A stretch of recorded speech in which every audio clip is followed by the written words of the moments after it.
Bartlesville is getting some desperately needed rain, but people living there are still being asked to do what they can to limit water use. City leaders tell News on 6's Cal Day there's still a lot more water that needs to fall, a lot more rain before things get better. On a typical July day, the Shuna Park splash pad would be filled with families, but all summer it's been closed due to low water levels here in Bartlesville. The city says it will remain that way in an effort to conserve water.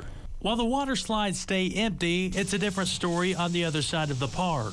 I don't think you notice it until you walk around and you see the empty slides, no water, no kids. It's pretty quiet now. Cecilia Betterton says it's hard to keep up with all of the disruptions caused by the low water levels. She's looking for other ways to keep her family entertained this summer. Well, you know, when you have grandkids and the water parks are all closed, it makes it difficult to find other things to do, but we do have great parks here.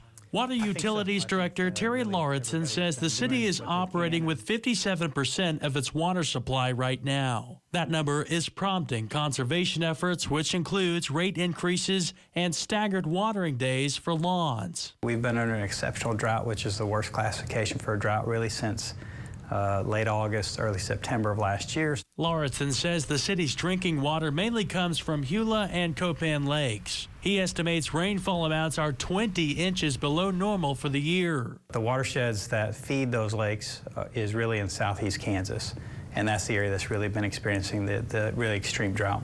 Today's rainfall is a welcome sight, but Lauritsen says there's still a long ways to go. It's promising, and you somewhat get hopeful, but you know, it's always tempered because we are just so far behind. We're 10 months into a drought. The city says it has backup plans if things get worse, which would likely start with a move into the next stage of conservation efforts.